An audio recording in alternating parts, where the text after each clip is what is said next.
And there was a call for poems, stories, essays related to the impact of the 2020 Nashville tornadoes and the pandemic on our community. And I went to Stefanie's, so she is the sister of Scott's wife, Johanna, who's a sister to me.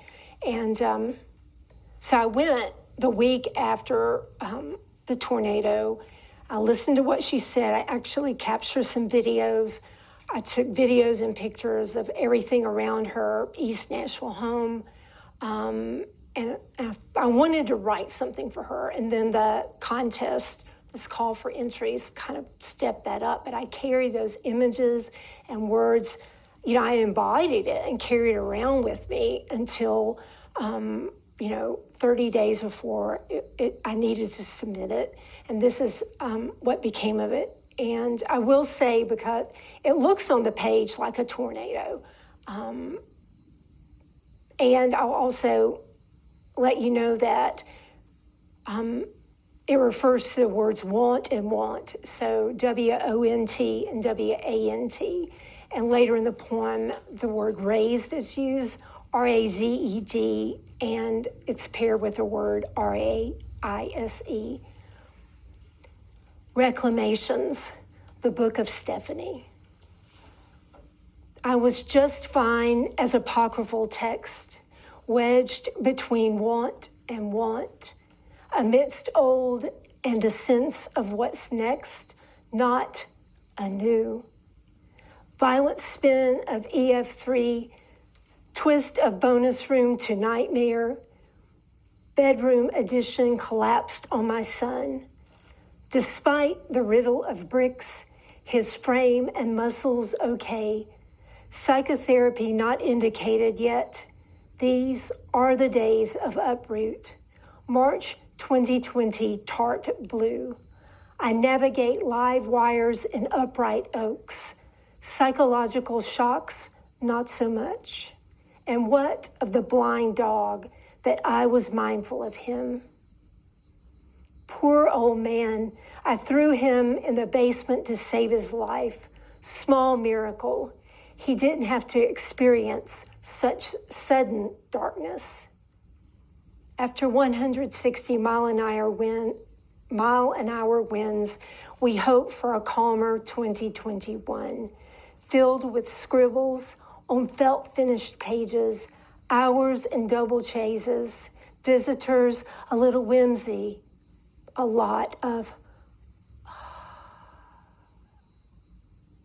pass a hallelujah to the neighbors, their hustle and kindness, grills and Sammys, praises be for unspeakable gifts, the palettes of pure life. So much cleared away quickly. I noticed the gnomes, upright and smiling.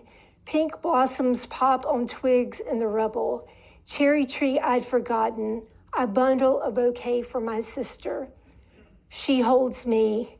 We sigh beside a raised home, older than both of us. Now we raise. My sister heads home, away from the river to rest. Man in utility truck flips her off. Unflappable, she supposed that's the thing he needed to say on such a birdless day as this. I want to come home to a made-up bed, intact bedroom, oh, how and how. I beg to be nothing but routine, welcome errand, drive my 16-year-old son to practice twice a week. Let him be youth, be rhythm for ensemble, my tall jazz drummer. Safe in the pocket of a tasket, some Thelonious Monk, all the feel-good grooves. Pod on the lawn for weeks with our musical instruments, mattresses from the unfazed bedroom. Upon move-in, we find the pianos tunable, our lives reclaimed, not repurposed. From demolished rafters and accent wall, all things made new as possible, the dining room's my favorite. The tongue and groove perpetual, I sing, will understand it better by and by. Struggle for the words to say, I lost my livelihood too. Cry question marks a few hours every day. Crawl rejoicing to everything that's not necessarily nice. Hear me, city, with your 6 o'clock songs, 8 o'clock howls, closed businesses, shuttered security, bombs and aftershocks. We'll take our empty holes, nails sticking out and bent, turn destruction into Americana orchestra, be tambourine and fringe, ukulele, mandolin, the basement east, Acme and 5-spot, Fanny's House of Music, Delgado guitars, name everything proper. From what remains and yet is yet to come, let's pause before we sand and plane, before polishing only the sides we deem worthy.